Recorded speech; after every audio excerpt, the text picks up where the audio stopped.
Okay, my name is J. Scott MacMillan, and I'm the author of the book, Be the Hero of Your Life. Some of you probably knew that already. And I'm a holistic life coach, and I help people get unstuck, find their purpose, and live a passionate, holistic, healthy life. But probably not how you think so. So, I've got a document that I'd love to share with you. And if you just go to www.takehj.com, you'll find that document. You can download it, and it'll actually walk you through putting your life into the hero's journey like I did, in which I cover it in my book. And it'll walk you through a little sample of what that's like. So we're going to talk about some interesting stuff today about a personal journey that I have gone through, I'm still going through, and I bet you have too. So let's go ahead and dive in. Let me go ahead and get that back off of there. All right. So I'm going to title this talk, basically, if you really want to grow, you have to die. So, I want to make a confession, although you may already know this, but, as life coaches, we typically teach and coach on the things that we've either had to go through or are going through ourselves. Makes sense, right? Probably not a surprise to anybody, right? So, today, I need to let go of some things, and I've been actually working on this for months now, and really, some shit has to die so I can grow. And some more shit has to die so some new healthy patterns can arise. And so here's my story. So I've been trying to create some really good, healthy living habits to fill me up internally as a person. Things like diet, exercise, simple stuff, but not so simple stuff sometimes, right? So I find when I'm eating healthy and I'm exercising and I'm taking good care of my body, well, my mental health is good, my physical health is good. And in fact, I really like myself, right? I fill myself up with the good things of feeling good. Radical concept, right? So when I like myself, I'm confident and I radiate good vibes out into the universe. And we all know when we're radiating vibes, the good vibes to the universe will respond back to us. So it seems like that's all cool, coach. You got your stuff together. Well, my problem is that no matter how many good vibes I'm pushing and how good things are going, I always seem to find a way to sabotage it. Now, I'm not talking about skipping a workout here or there, or maybe having a cheat day here and there. I'm talking about eating crappy food for weeks and not seeing the gym for a month or sometimes longer, if I get into a really bad funk. And I was feeling so good, and I always ask myself, I'm in the middle of this funk, and I ask myself, why? Why did I get here? How did I get here again? Has this happened to anybody else? Or is it just me? I don't think it's just me. I think it's probably happened to you out there too. So, what I tell my clients, if they came to me with this issue, I'd say, well, okay, so if they say, hey, how can I maintain my good, healthy habits and not go into these ruts? Let's dive into the hero's journey a little bit, and let's look at a story format that we can take as an example to help us get through this, or help me get through this, and maybe some of you too. So, remember, as a hero, you've answered the call to adventure, you've found some mentors, you've crossed the threshold into the unknown world, and you started down the path of the journey, and you met some allies, you passed some tests, and you've defeated some enemies, right? So by now you're through 6 stages, basically, at this point. But there's 6 left to go, right, in the journey? There's 12 stages in the journey. So stage 7 is preparing yourself for more battles to come, because you're not done with the journey. But stage 8 is what's called the ordeal. And that's what I want to focus on today, because I think the ordeal in the hero's journey is probably the most significant stage that there is. Now, this is where the hero enters the central part of that unknown world that they've stepped into. And once you're into that point, there's really no turning back. And this is where the hero has to face their greatest fears, their greatest challenges. Now, in some myths, this is portrayed as confronting death. And in some stories, the hero actually dies. Now, of course, there are plenty of stories where the hero dies for a great cause or a reason, and it makes sense in the story. But what I'm talking about is the stories that have the hero die and then come back to life stronger and better than before. So let's just start with the obvious example about Jesus Christ. Clearly example of this, where they come back stronger than before. But let me move on to some movies that we're all familiar with that follow the hero's journey theme. So like Lord of the Rings. You've got Gandalf the Grey who dies and becomes Gandalf the White, and he's got greater powers, right? You've got the TV show, $6 Million Man, where they rebuild Steve Austin, right? And they become a stronger version of a human. I may be telling my age a little bit with that one, sorry. And the TV show Smallville, my daughter loves this show.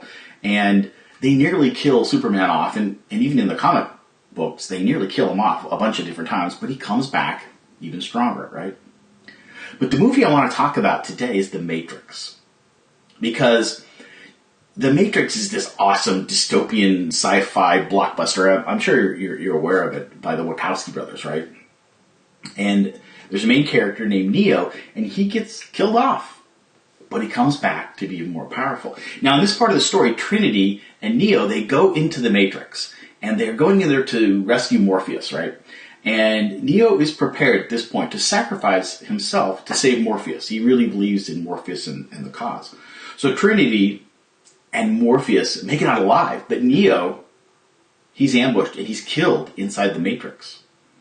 So we think he's dead, right? Well, Trinity eventually brings him back. She kisses him, she declares his love for him, and that brings him back. And she says that she professed that the Oracle had told her that Neo was the one, and that she would help bring the one to power.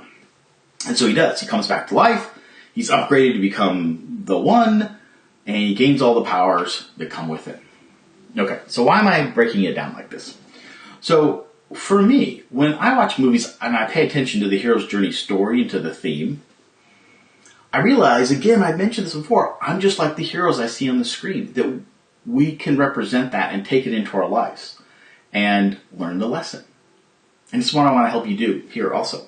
So I started this discussion saying that I had a problem with staying disciplined with some of my healthy habits and behaviors, and like eating and exercising and so on.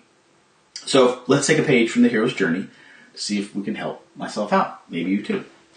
So in my first book, I talk about the hero must actually sacrifice themselves and die to be reborn for something that is even a better version. And sometimes you'll have to give up things like habits or outdated beliefs. So let's pull this into personal development, right? We're not literally dying. The issue is the behavior or the beliefs that we have that are getting in our way have to die, right? So that part of us has to die. And what I found interesting is that when I viewed it that way, and I said, look, there's this part of me that isn't serving me. I have to get rid of that. It has to die. And once it does, it will make room to be rebirthed into these new, more healthy behaviors. So this seems a little bit dramatic, but in reality, this is the way life works, right? If we're going to use the hero's journey as a light into our life, we look at the way that the heroes do it and we convert it into our own situations. And we all have some pretty serious situations. So I needed a way to stop sabotaging my healthy living habits. And so I actually talk about this in chapter 8 of my book.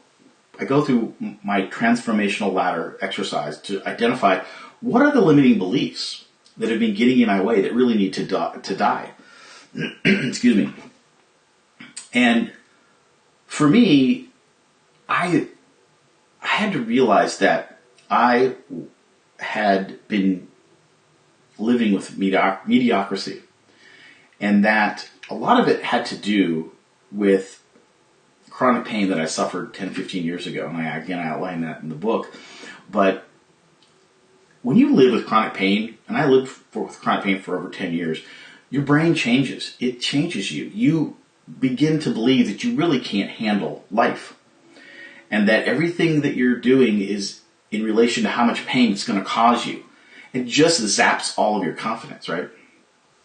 So you really start to believe in that limiting belief of, I can't do this, or I may not be able to do this.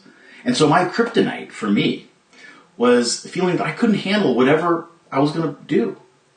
And so even though my body had healed, I still had that limiting belief and still believe that, whatever I try, it's just going to come back. It's just going to get ruined anyway. It's just going to, I'm going to fail anyways. So why really try? So I would try for a little while. I'd get fired up. And then those subconscious tapes or those subconscious limiting beliefs would start to resurface. And the brain would say, hey, look, you're used to like feeling like you can't do this. What's this new stuff? You need to get back to thinking the old way you did. And you produce those chemicals, right? Cortisol and all those stress chemicals.